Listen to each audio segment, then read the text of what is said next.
안녕하세요. 저는 결혼한 지 10년이 되었고, 두 아이 엄마인 30대 후반 워킹맘이에요. 올해 8살이 된 첫째 딸 민서와 6살이 된 아들 민우를 키우며 살고 있습니다. 저에게는 절대 없어서는 안 될 소중한 아이들이지만, 시어머니에게는 아니었나 봅니다. 제가 첫째 아이인 민서를 낳았을 때, 저는 정말 세상을 다 가진 것만 같았어요. 처음으로 민서를 제 품에 안았던 순간이 아직도 생생합니다. 하지만 시어머니의 반응은 제 상상과 전혀 달랐습니다. 손녀를 처음 본 시어머니의 반응은 딸이네 라며 한숨을 쉬셨습니다. 그리고 아무 말 없이 앉아 계시다가 집에 간다며 가셨죠. 그 후로도 시어머니는 민서에게 크게 애정을 보이지 않으셨어요. 제가 시어머니에게 한번 안아보시겠냐고 물었지만 시어머니는 고개를 절레절레 흔드셨어요. 나는 아기 잘 못 안아. 내가 안다가 울기라도 하면 어쩌니? 라고 말씀하시며 시큰둥하셨습니다. 민서 돌잔치를 했던 날, 다른 사람들 앞에서는 웃으며 이야기하고 민서를 안고 사진도 찍었지만 집에 돌아오는 길에 차 안에서 남편에게 하시던 말이 아직도 기억납니다. 아들이 하나 있어야 돼. 딸만 있어서는 안 된다니까. 어차피 민서는 나중에 결혼하면 우리 집안 사람 아니잖니. 둘째는 꼭 아들 낳아라. 이제 겨우 돌이 지난 아이를 보고 결혼하면 우리 집안 사람이 아니라고 말씀하시는 시어머니의 모습이 저는 이해가 되지 않았습니다. 하지만 시어머니는 아들이 귀했던 시대 사람이라서 그러신 거겠지. 세대 차이 때문일 거야 라고 생각하며 억지로 이해하려고 노력했어요. 그리고 1년 뒤 아들 민우가 태어났습니다. 그때 시어머니의 반응은 민서 때와는 하늘과 땅 차이였어요. 병원에 들어서자마자 시어머니는 거의 소리를 지르듯 말씀하셨어요. 세상에, 드디어 사내 아이구나. 우리 집도 이제 대가 끊기지 않겠네. 아이는 자고 있었는데도 민우를 안아보고 싶다며 계속 손을 내미시고 어떻게 이렇게 귀엽니? 정말 장하다. 장해. 라고 말씀하면서 눈시울까지 붉히시더라고요. 저는 그 순간 민서가 떠올라서 눈물이 날 뻔했어요. 민우는 이렇게 예뻐하시면서 시어머니가 민서에게 했던 행동들을 생각하니 마음이 아파왔죠. 그 이후로 시어머니는 거의 매일같이 집에 오셨습니다. 민우 옷, 장난감 그리고 간식까지 민우에게 필요한 모든 것을 사오셨습니다. 우리 민우, 이거 입혀라. 어제 백화점 가서 산 거야. 어머, 이거 우리 민우 좋아하는 거지? 할머니가 사왔다. 시어머니는 집에 오셔서 민서는 쳐다보지도 않으셨어요. 민서가 할머니, 안녕하세요. 하면서 인사하면 시어머니는 시큰둥하며 눈도 마주치지 않고 민서를 지나 민우에게로 가셨죠. 그 무심함 속에 담긴 철저한 차별. 아이라고 느끼지 못하는 것이 아니에요. 어린아이라도 다 느낍니다. 민서는 저와 남편에게는 아무 말도 하지 않았어요. 하지만 밤에 이불 속에서 혼자 눈물을 흘리는 민서를 보고 저는 마음이 찢어지는 것 같았어요. 시간이 흐르고 아이들이 자라면서 시어머니의 차별은 더욱 노골적으로 변해갔습니다. 그날은 어린이날이었어요. 시어머니는 양손 가득 민우 선물을 들고 집에 오셨어요. 손에는 큰 장난감 2개, 작은 블록, 과자 몇 박스까지 민우가 좋아할 만한 것들로 가득했죠. 민서는 그 옆에 앉아 환하게 웃으며 시어머니를 바라봤어요. 할머니, 저도 과자 좋아해요. 민서는 정말 애써 밝은 표정을 짓는 것 같았어요. 시어머니는 민서를 힐끗 보고는 주머니에서 10,000원짜리 한 장을 꺼내서 건넸어요. 이거 받아라. 어린이날이니까 맛있는 거 사 먹고. 말투도 무심하고 표정도 싸늘했죠. 민서는 고사리 같은 손으로 돈을 받으며 감사합니다. 라며 웃었습니다. 그리고 민서는 구석으로 가서 민우가 선물 받은 장난감을 열며 신난 모습을 바라보기만 했죠. 시어머니가 잠시 전화를 받으러 나가자 민우가 일어나서 민서에게 다가갔어요. 누나, 나 장난감 많으니까 이거 하나 누나 가져. 그러더니 선물 받은 장난감 하나를 민서에게 내밀었습니다. 할머니가 알면 화내니까 비밀이야. 6살밖에 안 된 아이조차 할머니가 차별한다는 걸 알고 있고 할머니의 눈치를 보고 있었습니다. 왜 어린아이들이 이런 걸 알아야 하고 눈치를 봐야 할까요? 그저 밝고 순수해야 할 나이의 아이들이 이렇게 어른들의 차별과 차가운 시선 속에서 서로를 감싸주고 있는 모습. 저는 참을 수 없이 속이 타들어갔어요. 이따 할머니 가고 나면 내 방에서 같이 놀자 누나. 라고 말하고 시어머니가 들어오자 다시 후다닥 원래 자리로 뛰어갔습니다. 그리고 며칠 후 시댁에 잠시 들렀을 때 일이었어요. 아이들은 시어머니를 보자마자 할머니 하며 신나게 달려갔죠. 시어머니는 민우만 번쩍 안아올리더니 민서의 인사는 받지도 않으시고 집으로 들어가셨습니다. 그런 일이 반복되면서 민서는 점점 시댁에 가는 걸 싫어하기 시작했어요. 엄마, 할머니 집 가기 싫어. 처음엔 조심스럽게 말을 꺼내더니 나중엔 시댁에 간다고 하면 아예 울음을 터뜨리기도 했어요. 저는 그런 민서를 다독이며 괜찮다고 엄마가 옆에 있다고 말하면서도 속으로는 수백 번, 수천 번 울었어요. 그리고 되도록이면 시댁에 가는 일을 줄이려고 했죠. 하지만 저희가 시댁에 가지 않으면 시어머니는 저희 집으로 찾아오셨습니다. 그것까지 막기에는 어려웠어요. 그래서 하루는 저와 남편이 시어머니에게 조심스럽게 말씀드린 적이 있었어요. 하지만 시어머니는 들은 척도 하지 않으셨죠. 오히려 차별은 점점 더 심해지는 것 같았습니다. 시간이 지나 설날이 되었어요. 아이들은 아침부터 들떠 있었어요.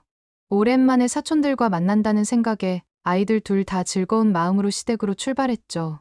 저와 남편은 제발 아무 일이 없길, 민서가 상처받지 않길 간절히 기도했습니다. 하지만 그런 바람은 산산조각 났습니다. 시댁에 도착하자 아이들은 신나서 마당을 뛰어다녔습니다. 그러다가 민서가 발을 헛디뎌서 쿵하고 넘어졌어요. 그때 시어머니의 날카로운 목소리가 마당 가득 울려 퍼졌어요. 야, 정신 나간 것처럼 왜 이렇게 뛰어다녀? 여자애가 얌전하게 다녀야지. 안 그래도 정신 없어 죽겠는데. 도움이 안 돼요, 도움이. 분위기가 싸해졌습니다. 저는 얼른 뛰어나가 민서를 달래며 방으로 데리고 들어왔습니다. 그리고 몇 분 뒤 민우도 신나게 뛰어다니다가 넘어졌어요. 저는 또 시어머니가 아이에게 소리치며 화를 낼까봐 긴장했죠. 그런데 시어머니는 아까와는 완전히 다른 사람이었습니다. 아이고, 우리 민우 조심해야지. 괜찮아? 어디 다친 데는 없니? 원래 남자애들은 다 이렇게 넘어지면서 크는 거야. 하시며 아이를 번쩍 안아올리시고는 집으로 데리고 들어와서 약을 발라주었습니다. 저녁 시간이 되었고 온 가족이 둘러앉아 음식을 먹기 시작했어요. 다행히 민서도 다른 가족들과 놀면서 기분이 조금 회복되었는지 활짝 웃으며 우와, 내가 좋아하는 갈비찜이다. 라며 기뻐했습니다. 민서가 갈비찜을 먹으려고 하자 시어머니는 그걸 보더니 갑자기 민서 앞에 있는 갈비찜 접시를 들어서 민우 앞에 툭 놓으셨어요. 이거 우리 민우가 좋아하는 거잖아. 민우야, 얼른 먹어. 많이 먹어야 건강하게 크지. 민서는 순간 멈칫했어요. 고개를 숙이고 젓가락을 내려놓더라고요. 그걸 본 민우가 조심스럽게 말했어요. 할머니, 누나도 갈비찜 좋아해요. 누나랑 같이 먹고 싶어요. 그 말에 시어머니는 또 싱글싱글 웃으며 어머, 우리 민우는 어쩜 이렇게 배려심이 좋아? 라며 민우 머리를 쓰다듬었죠. 그리고는 부엌에 가더니 살이 거의 없는 갈비뼈 몇 개만 덜렁 담아서 말도 없이 민서 앞에 툭 내려놓으셨어요. 이거면 됐다는 듯한 표정으로요. 민서는 말없이 그 갈비뼈를 보다가 젓가락을 놓아버렸어요. 아이의 눈동자가 촉촉해졌지만 끝까지 울지 않으려는 듯 고개를 숙이고 눈물을 참고 있었죠. 저도 더는 못 참겠더라고요.